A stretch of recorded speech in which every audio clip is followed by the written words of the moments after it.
I think Ryan thought he scheduled 7 black comedians. I see about 4.5, I think. Number 3 of 5. We're all going to have similar jokes, sorry. I'm going to say nigga a lot too. Dating a black woman, and she told me that because I mix Black History Month isn't really for me. Like it's kind of for specifically fully black people. To which I responded, nigga, nigga, nigga, nigga, nigga, nigga, nigga, nigga, nigga, nigga, nigga, nigga, nigga, nigga, nigga, nigga, nigga, nigga, nigga, it's harder to get laid when you're mixed up. That might sound a little bit weird, but in the black community, a lot of the time, lighter skin is considered more feminine. So mixed women are oftentimes considered more attractive than black women, and mixed men are gay. Have you ever heard a Drake song? Like, Jesus Christ. But I had a friend who didn't really know about that kind of stuff. He's white. White people probably haven't heard the word colorism too many times in their lives. But my friend was telling me it should be easy for me to get laid because I'm black. So I had to inform him on a couple of things. Number 1, there's no affirmative action for pussy. You do not get easier admission to the University of Coochie because you are black. And then number 2, he was obviously implying that black people have big dicks, which is true for me, of course, but you don't get laid because you have a big dick. Or having a big dick doesn't help you get laid. It helps you get laid again, but in the initial courting of a woman, you don't just walk around with your big schlong out, like, anyone feeling fertile today? Normally she doesn't see your dick until she has decided to fuck you. Sometimes she'll see your dick and then decide not to fuck you. That's a whole different thing. Now, before I met my girlfriend, I was on Tinder a lot, and I met this girl who, in her bio, she said, don't message me if you are a sexist white guy. And I was like, cool, I'm a sexist black guy, so I messaged her. And we got to talking, and in one of my Tinder pictures, I have my 3 dogs with me to make me look friendly. And she messaged me, her first message was, I only swiped right for your dogs. And I was like, what the fuck? Ma'am? And that kind of concerned me a little bit, because Tinder is a hookup app, so like, are you trying to fuck my dog? Because first of all, you're not really his type, he's more into Bashan Frizzes, really. And then, second of all, he's neutered, so I might come quick, but he's not going to come at all, okay? So, shout out to Brian for announcing that my parents were in the audience a long time. So. But of course, she was white, and I know there's a stereotype about white women fucking dogs. For some reason, pit bulls a lot too, pit bulls specifically. I'm glad you laughed that hard at that, just white women fucking pit bulls, thank you. Growing up in school, we would talk a lot about inventions, and whenever we talked about black people inventing something, no one ever really knew their name or mentioned the person's name, but we did for white people, like light bulb, Thomas Edison, telephone, Alexander Graham Bell. Traffic light. He was black. He had darker skin than most, higher melanin. He was black, but they didn't ever really say his name. And I remember in 3rd grade we had a teacher who came to class trying to impress me because I was the only black kid. It was Black History Month. And she was like, okay guys, today we're going to talk about a really great man, George Washington Carver. He invented the peanut. And every time I think of that, I laugh, because you can't invent a plant. That'd be like if somebody invented marijuana, and I told the teacher that, and she was like, oh, black people invented that too. Good job, Marcus. But no, George Washington Carver did not invent the peanut. He used it to like create shampoos and soaps. He was like a peanut engineer. And one of the kids in the back of the class, I remember he raised his hand and said, but miss, I'm allergic to peanuts. And she said, shut up, you fucking racist. Next thing you know, you'll be allergic to traffic lights. Just kidding, only Paul Walker is allergic to traffic lights. Sorry. I remember when I was growing up, I had a lot of insecurities, I was kind of depressed a lot. And I remember being 11 years old, I walked up to my dad, and I said, "Dad, I want to die." And he said, "Boy, don't talk like that, that's white people shit." So, I didn't kill myself, because no offense to plenty of you, but I don't want to be white. Seemed a little corny. But now I go skiing in the winter, so, I might as well, the girl I'm dating, she's pretty cool. She was performing fellatio the other day. That's not why she's cool, but it helps.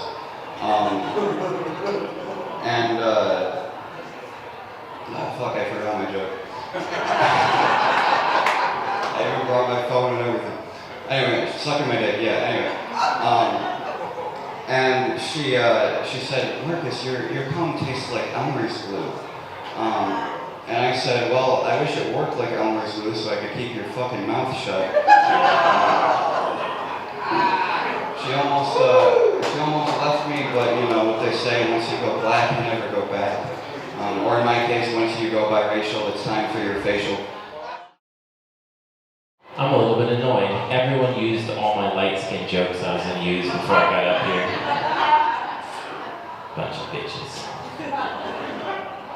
No. I've had an interesting week. Started out Friday. I took my girlfriend out for dinner. It was a date night. We went out. She ordered some sort of chicken dinner. I ordered mussels. Shouldn't have done that. Saturday came around, and I was in Walmart. And I was like, I'm not feeling so good. It was like one of those ones where if I just do a couple stretches, it'll go away in a minute. And then it didn't, and I was like, oh shit, I gotta run to the bathroom. So I beelined it to the bathroom, just when I thought the worst was over. I hear, "Hello? Anybody in there?" And a 5-year-old crawls under the stall door into the same stall as me. I start freaking out. I've never pulled up my pants so fast in my life. I was like, "Oh, get the fuck out of here, man." It's freaking out. It's one of those situations where you feel like you're in the wrong somehow. So then I hear, Axon, where you at?" I was like, "Your kid's in here, man." I was like, that sounded even worse. It's bad. I feel like there's too many things that make me feel like a pedophile, though. So my girlfriend, she's into, health and taking care of herself. She started using baby lotion. She said they don't put any chemicals in it. It's better for you. It's fair enough. But it confuses me a little bit because I like the smell of it. And I feel like that makes me a pedophile. I don't really know. I feel like it's a fair question. It's a fair question. She's got 2 dogs.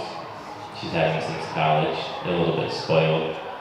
The one acts like his life is so hard. He's like, "Oh, you feed me twice a day, and you take me outside, and 90% of my life I just sleep, but you suck." He doesn't want to eat half the time. He acts like we beat him. The one that's so delusional, he thinks after he takes a shit, he does one of those things where he scrapes the ground with his feet, one of those things. He's helping her clean it up, but she praises him for it. She's like, "Good job. You're such a big boy cleaning up after yourself." I was like, okay, I'm gonna give it a try. Keep in mind, I had food poisoning this weekend. So, after the whole Walmart fiasco, I came home, had to take a shit for the second time, sat down on the toilet, and was just like, and I stood up, and I made direct eye contact with her, and I was like, "Look at me, I'm cleaning them up." And I walked the fuck off. She did not praise me.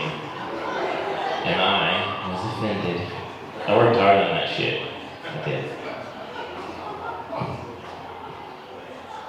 I found out there's some things that just 100% shouldn't be done in front of your significant other. She got me manscaping. It was a little bit embarrassing because I had 3 mirrors set up. I did. Sometimes you gotta get multiple angles, you know? When she came in, I was doing one of those ones where you're bending over, you're trying to line that mirror up with that mirror just to get the perfect angle. She walked in, I somehow had to make it seem more manly, and the only thing that came to my mind was a lunge.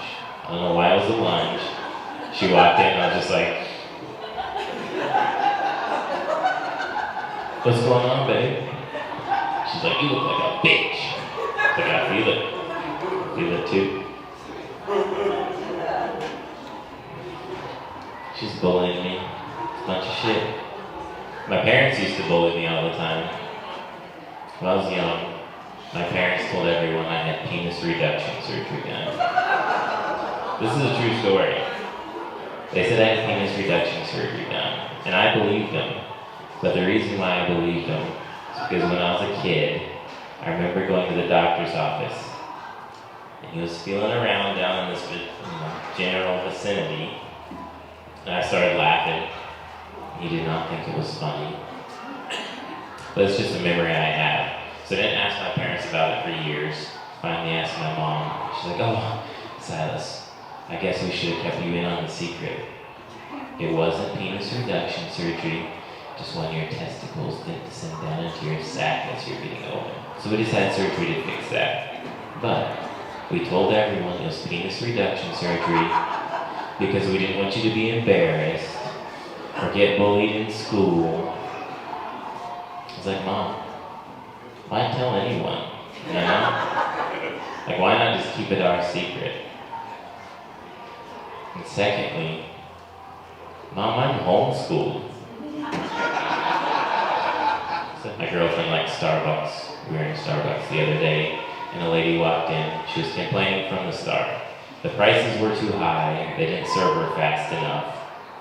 She finally finished her business, made her order, and moved down the line. But she's standing there watching them make the drink. She's doing that Karen stance, you know, they have one hand on the hip and they shift back and forth. They're like, "Somebody's fucking up my shit." You know? She was doing that. She finally walks up to him. She's like, "I'm sorry. I apologize.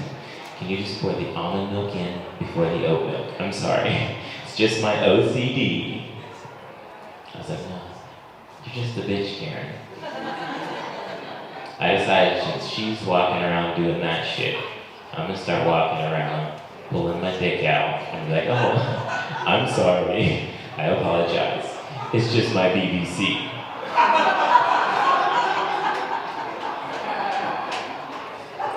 If you didn't get it, Google it later. It's a little treat for you there. People complain about too much shit. My parents didn't set me up for success. They decided to skip the whole sex talk with me.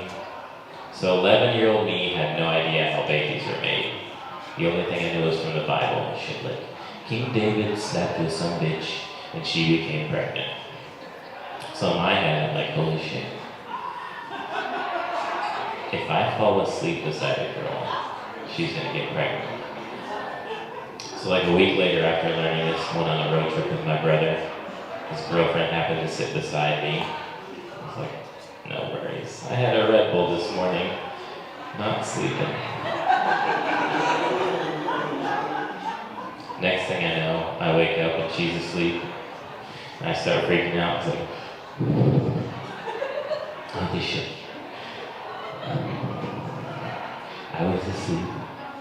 And this bitch was asleep. We're definitely having twins. I don't know, I was 11. That's how I thought it worked, you know? The fucked up part about it is she was pregnant. But my brother had knocked her up, so I was off the hook on that one. But you know, 11 years old, somebody's pregnant, and you fell asleep beside him the week before. It's definitely you. Solid. Alright, I'll end on one last one for you guys. My mom was diagnosed with cancer a few years ago. She called me up and she was like, hey, I've been doing some research and I heard that you know what can help. It's like, Mom, what are you talking about? She's like, silence. Shh, just listen to me. Okay, listen. You know what can help? It's like, Mom, are you talking about weed? She goes, shh, Silas, not over the phone. Text me. It's like, solid, Mom. I'll text you. No one will know.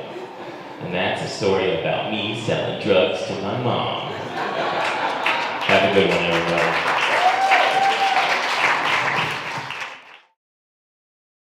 Keep it going for Brian B, everybody, and all the comedians you've seen so far. Hell yeah, dude. You thought he was going to get blacker after JT, didn't you? You're like, alright, we saw what they were doing with Silas, and another missed one, and then we're going to get blacker and blacker. We're going to end it with a really blacker. Nope, sorry about it. Sorry about it. I am actually the whitest on the spectrum. I should have been put on the opposite end, probably. If it makes sense there. Also with one of the whitest names too. Silas and I are tied. With the whitest names for black people. Oh, cool beans. Glad to be here. Glad you guys are here. Thank you guys so much for joining us. I'll be honest, I'm a little nervous. I left my girlfriend at home crying, so yeah, it kind of feels like leaving the oven and the stove on. I feel like I'm not going to come home to much. It's a weird feeling. I am in a newer relationship. Obviously, I think we can all agree communication is key in relationships. For me, I had trouble communicating about certain things. Like I fully believe that communication is essential in all relationships, not just romantic ones. But I have trouble talking about sexual stuff. You can tell with the grace I approached it with. But like even with my friends, I'm not like a kind of kiss and tell guy. I'm like a kiss and, hey, you shut the fuck up and don't ask me any questions about who I kiss, because you might kiss her too, and I don't want that. I have abandonment issues, can you tell? But in a newer relationship, it's important if you want to have a strong sexual relationship, if you want to please your partner, you have to have those important conversations. So I had asked her, I said, hey, she wasn't that far away. I said, hey, what do you like?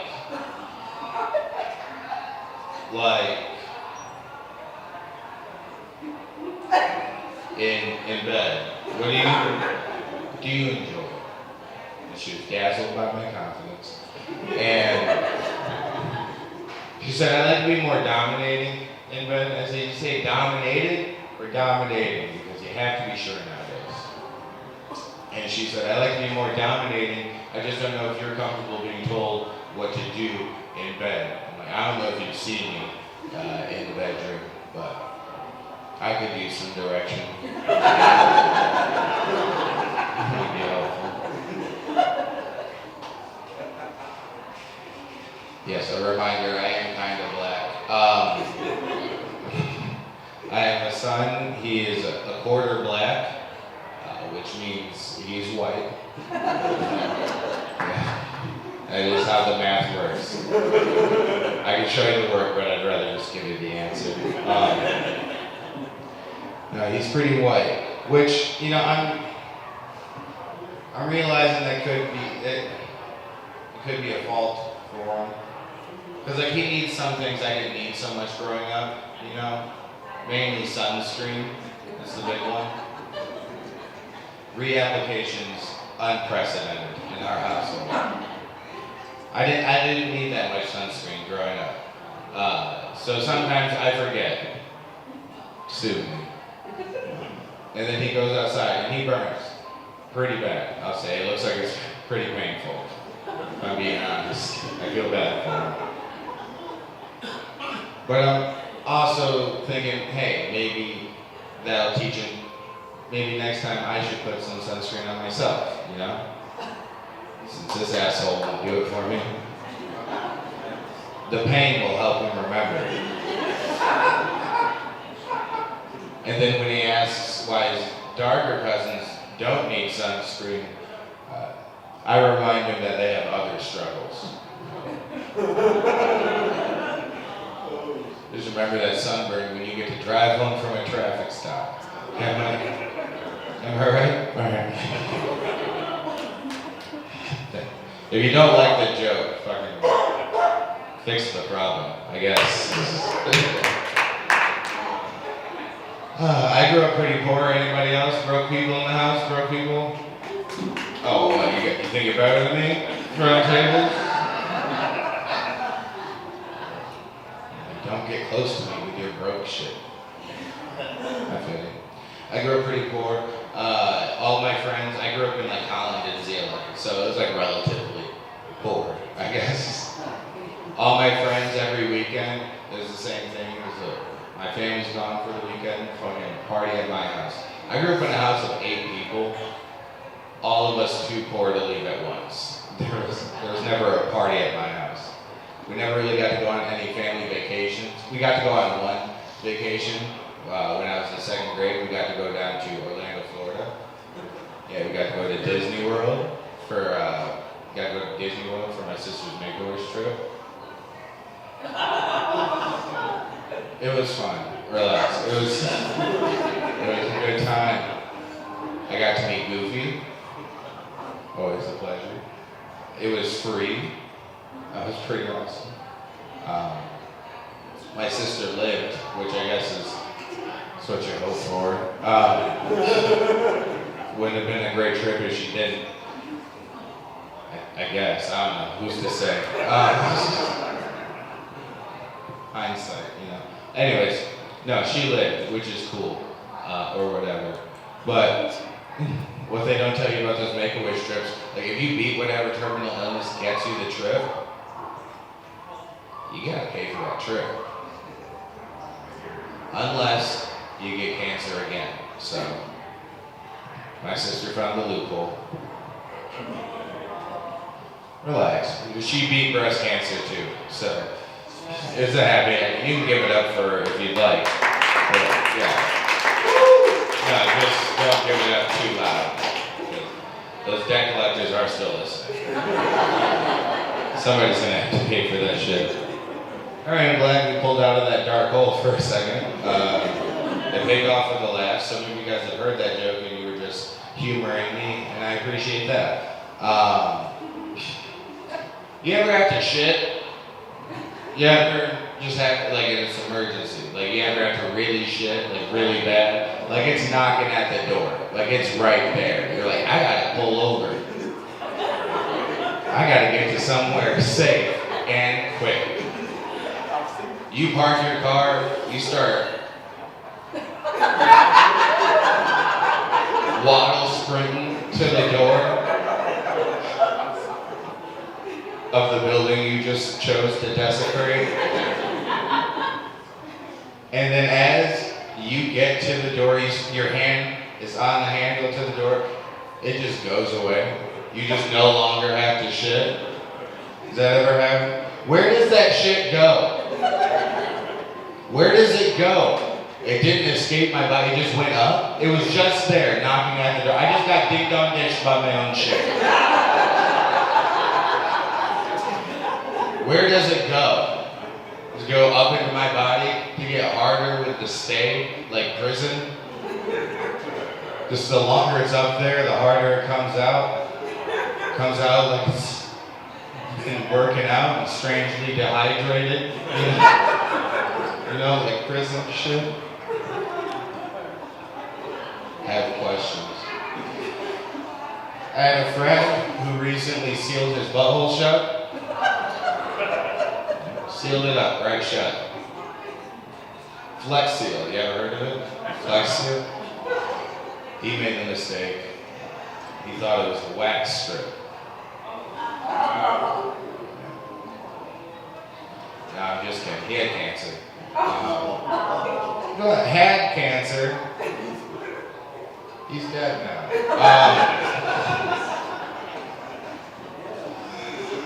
Yeah, I wanted it to get dark. That's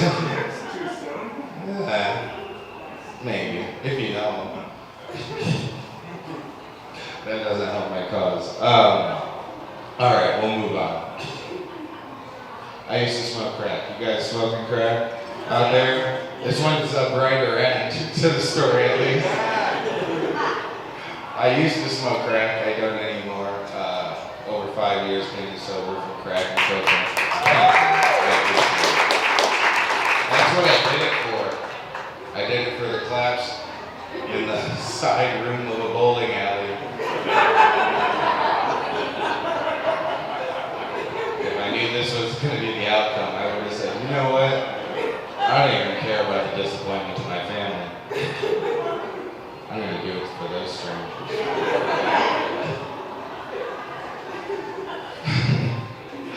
5 years out of the crack scene. I don't know. I'd like to think I'm doing better for myself. Some things tell me I'm not. Like the other day, I paid for gas with $6.67 and change. But that's only because I used my last 2 cash dollars on a tall boy. Because listen, alright, I have morals, okay? I'm not going to pay for my beer and change. I'm not an alcoholic.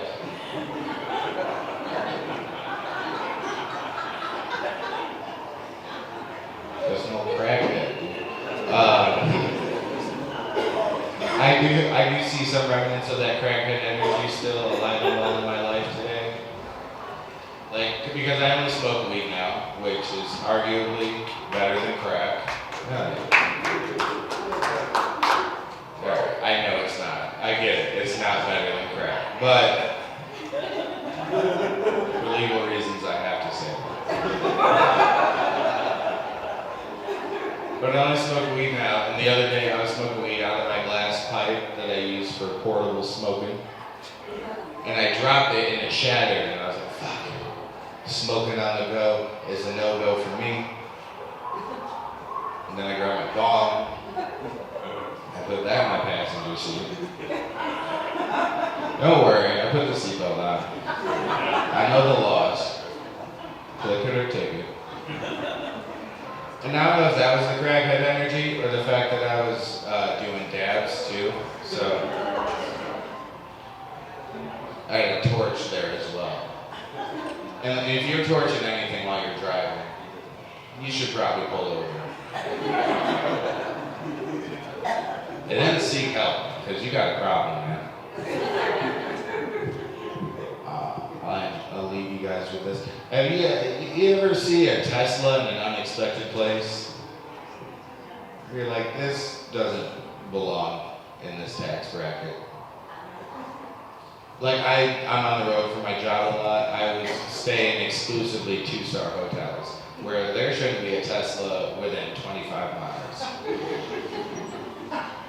I was staying at a Quality Inn, motel style, you know what I mean, doors open outside, and I looked outside and I saw a Tesla in the parking lot and I thought, oh, that's a hitman. Or the richest person in this county, but my money's on a hitman. And maybe it's me, still live with that drug addict mentality. And then I saw a brown man walk out to it. I was like, oh no, he owns the hotel. All right, you guys, I've been Hunter Miles. Thank you guys so much. Have a great night.